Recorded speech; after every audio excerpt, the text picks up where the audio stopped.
오늘 본문을 보면 다윗 왕조에 대한 하나님의 신실하심이 변함없다는 것을 잘 나타내 주고 있습니다. 이제 남 르호보암의 뒤를 이어서 남 유다의 왕이 된 아비암은 다윗과 같이 하나님 앞에서 온전하지 못하고 오히려 르호보암, 자기의 아버지 르호보암의 길을 따라 죄를 지었습니다. 그럼에도 하나님은 다윗의 후사를 세워서 예루살렘을 견고하게 하셨죠. 이는 하나님이 다윗을 위하여 예루살렘에서 그의 후손으로 왕위를 잇게 하고 예루살렘을 견고하게 할 것이라고 약속하셨기 때문입니다. 또한 그의 긍휼과 은혜로 다윗의 순종을 높이 인정해 주셨기 때문이죠.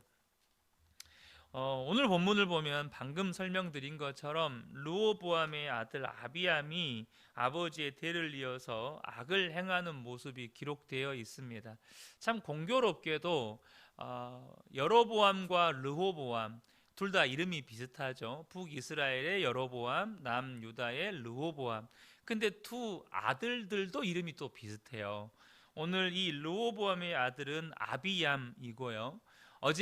그제죠. 그제 여로보암의 죄로 인하여서 이렇게 일찍 죽었던 여로보암의 아들은 아비야입니다. 그러니까 여러분들이 이름을 말씀을 드릴 때 헷갈리지 않으시면 좋겠습니다.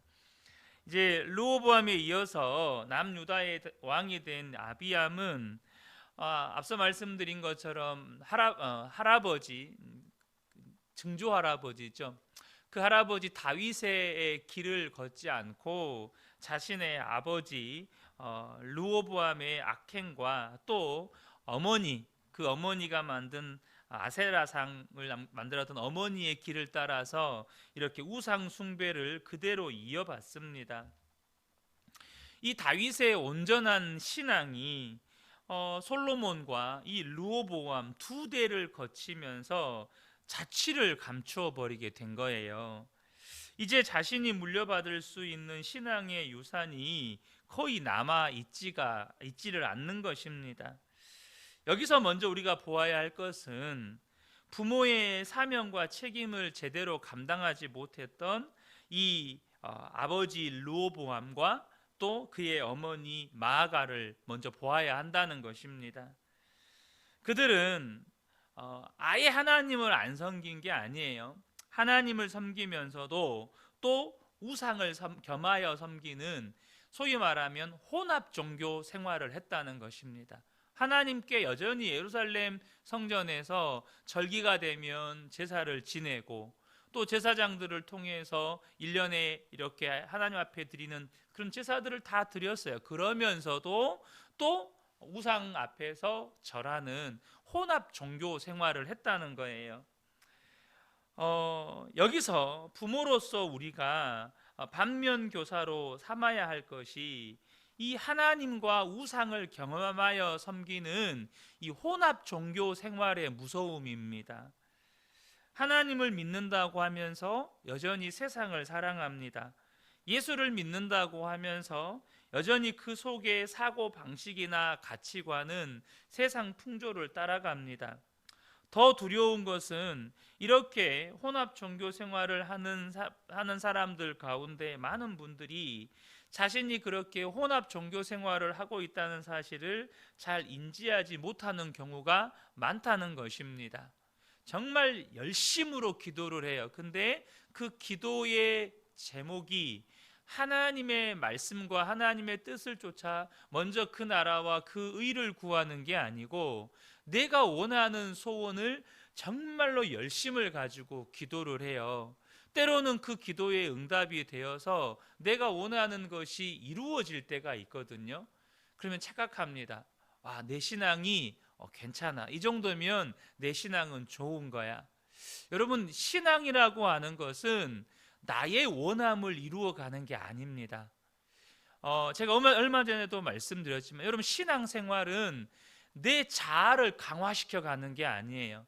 신앙생활은 철저하게 나는 죽고 예수로 사는 거예요. 나의 뜻은 죽고 하나님의 뜻이 나의 삶에 이루어지는 것입니다. 나의 계획은 철저히 내려놓고 하나님의 계획을 따라가는 것입니다.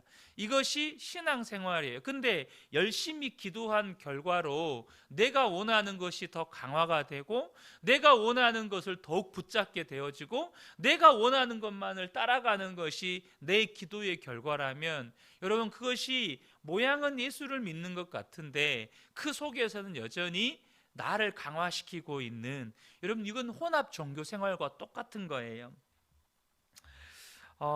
혼합 종교 생활의 무서움은 창세기 6장에 잘 기록이 되어 있습니다. 창세기 6장 1절, 2절 그리고 4절, 5절을 보면 사람이 땅 위에 번성하기 시작할 때에 그들에게서 딸들이 나니, 여기서 말하는 사람은 가인의 계보를 잇는 불신의 자녀들입니다.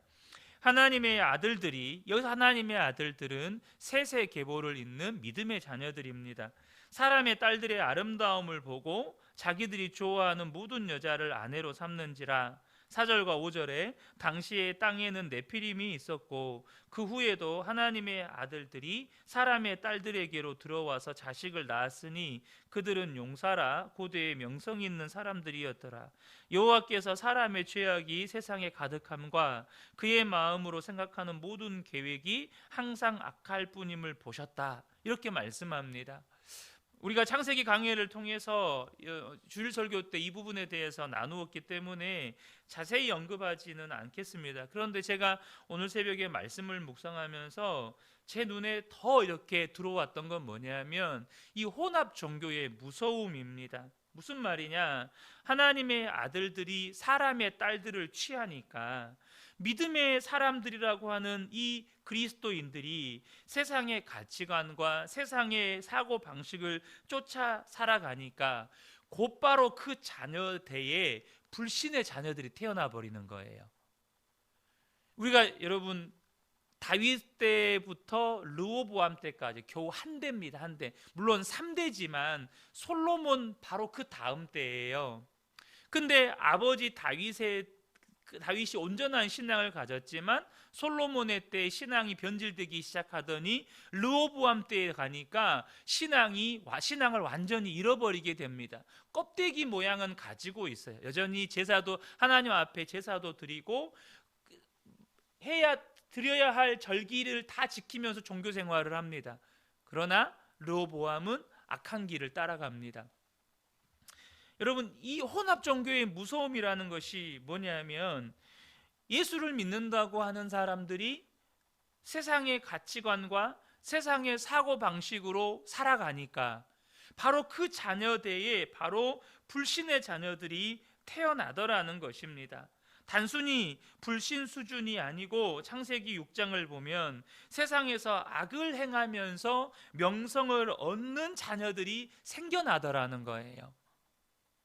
우리는 주변에서 흔히 보거나 듣습니다. 목사의 자녀가, 선교사의 자녀가, 혹은 교회 중직자의 자녀가 예수를 안 믿거나 심지어 심각한 안티크리스찬이 되어 있는 경우들을 우리는 종종 보면서 놀라기도 하고 어떻게 저럴 수가 있나 이런 의문을 가지기도 합니다. 성경은 왜 그런 결과가 나왔다고 말씀합니까? 목사이면서 선교사이면서 또 장로고 권사고 집사이면서 그래서 예수를 믿는다고 하고 자녀들에게 예수를 믿으라고 그렇게 강조하지만 정작 자신의 삶을 통해서 나타난 모습은 세상의 가치관과 세상의 사고 방식으로 살아가는 것입니다. 여러분, 말로 가르치는 것보다 삶으로 보여주는 것이 훨씬 더 강력합니다.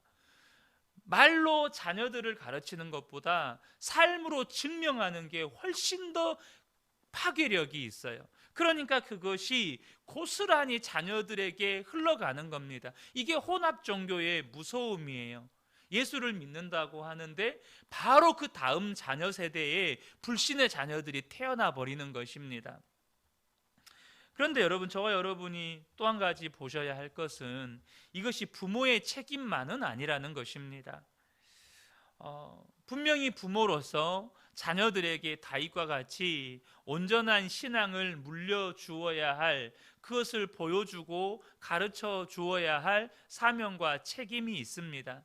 그러나 여러분, 그 모든 책임이 부모에게만 있냐? 그럼 자녀의 신앙의 책임은 오로지 부모의 사명이고 책임이냐? 그렇지는 않다는 것입니다.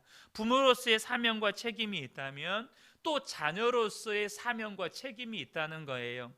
우리가 그제 여로보암의 죄로 말미암아서 그의 아들 아비야가 병들어 죽게 된 부분에 대해서 나누었습니다.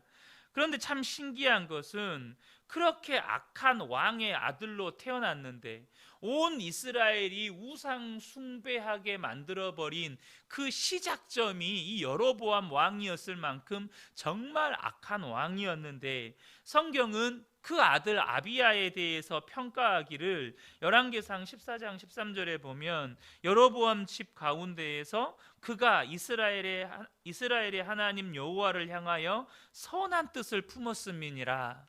그 악한 왕의 아들인 아비야에 대해서는 하나님을 향해서 선한 뜻을 품었다라고 성경은 평가를 하고 있다는 거예요.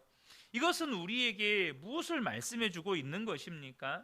분명 부모는 자녀에게 온전한 신앙을 물려줄 신앙 전수의 책임과 사명이 있습니다. 그러면 자녀의 신앙은 온전히 부모의 책임이기만 한가? 또 그건 아니라는 겁니다. 분명 신앙의 전수는 부모의 사명이고 책임이지만 신앙의 계승은 자녀의 책임이라는 거예요.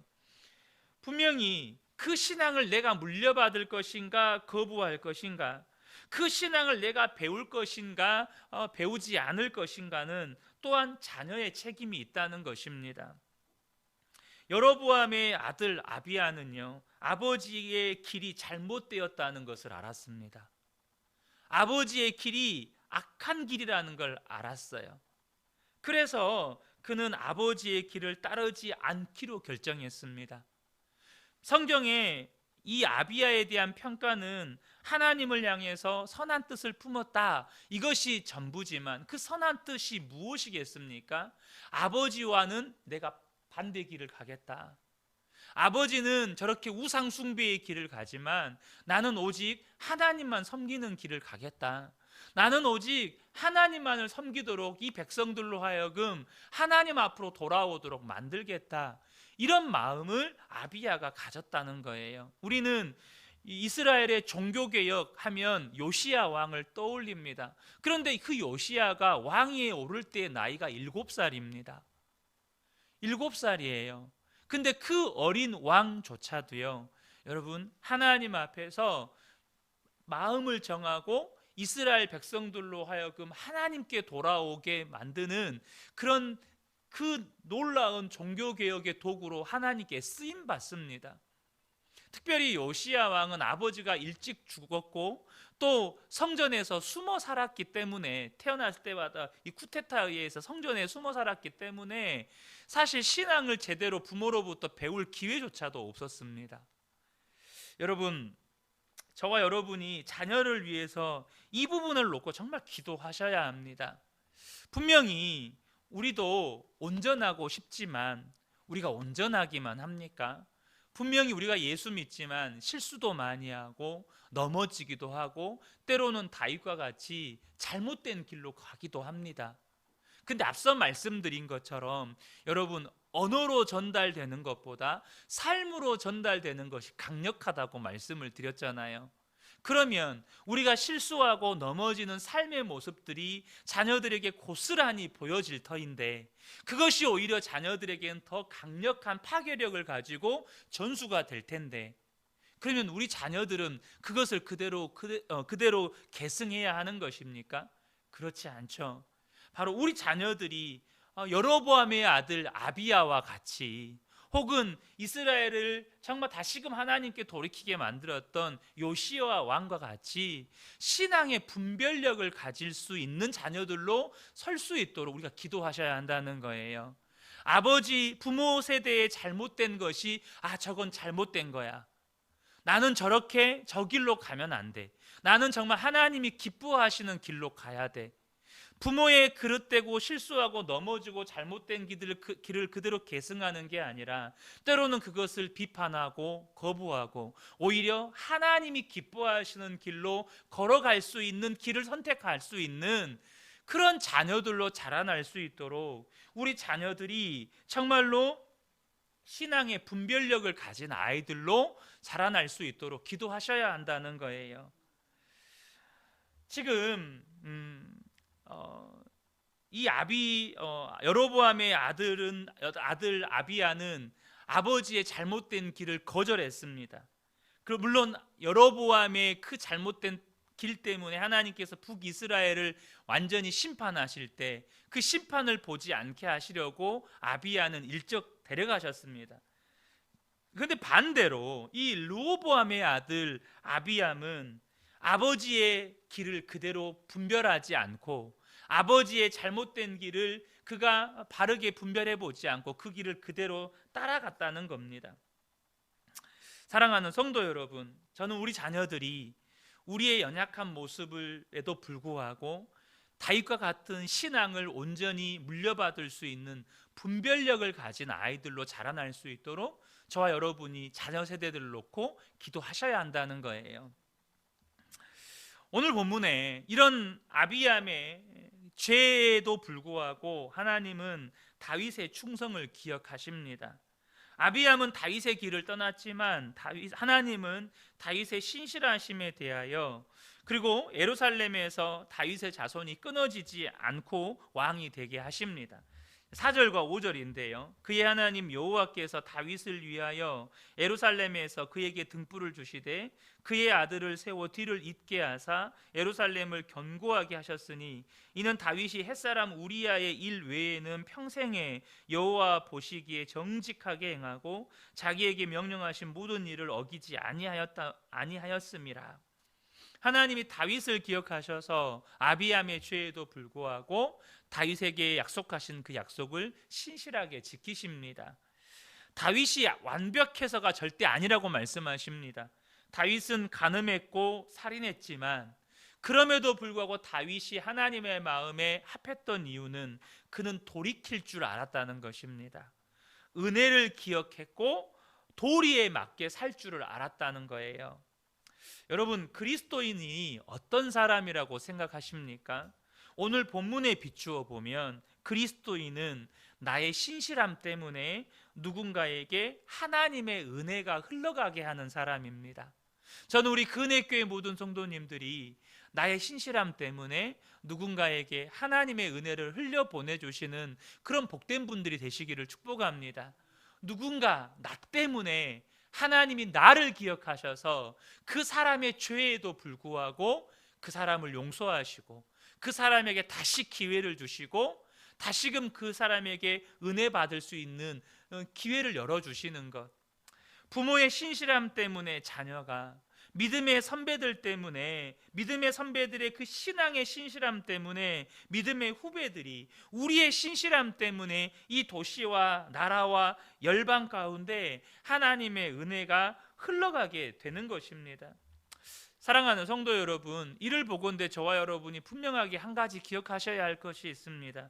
우리는 우리 자녀들이 복을 받기 원합니다. 그런데 자녀들이 가장 확실하게 복받는 방법이 뭘까요? 우리 자녀들의 실력을 키우고 그래서 명문대학교, 명문대기업 혹은 전문 직종을 가지게 하는 것일까요? 분명히 실력을 키우는 것도 필요하고 아이들 성적에 맞춰서 명문대학에 들어가는 것도 좋은 일이고 또한 대기업이나 전문 직종에 종사하는 일도 복된 일입니다. 그러나 여러분, 그것이 자녀들의 삶을 복되게 할 수는 없다는 사실을 우리는 잘 알고 있습니다. 여러분, 무엇이 복되게 자녀들의 삶을 복되게 하는 것입니까? 그가 어떤 사람이 되어서 어떤 삶을 사느냐 하는 것입니다. 그런데 그 이전에 우리가 부모로서 자녀의 삶을 보호하고 정말 안전하게 하고 복되게 하는 건 하나님이 부모인 나를 기억하게 하는 겁니다. 저와 여러분이 하나님이 나를 기억하시게 해야 한다는 거예요.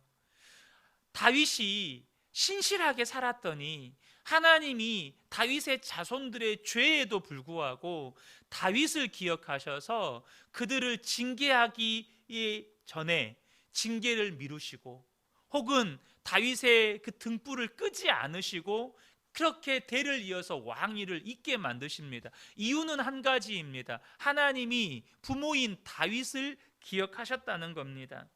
분명 우리 자녀들도 실수할 것이고 넘어질 것이고 잘못된 죄의 길에도 들어서게 될 것입니다. 그때 오늘 이 아비암이 죄로 말미암아 잘못된 길에 들어갈 때, 그때 하나님이 다윗을 기억하신 것처럼 우리 자녀들이 잘못된 길에 서서 죄의 길을 걸어갈 때 우리를 기억하게 하자는 겁니다.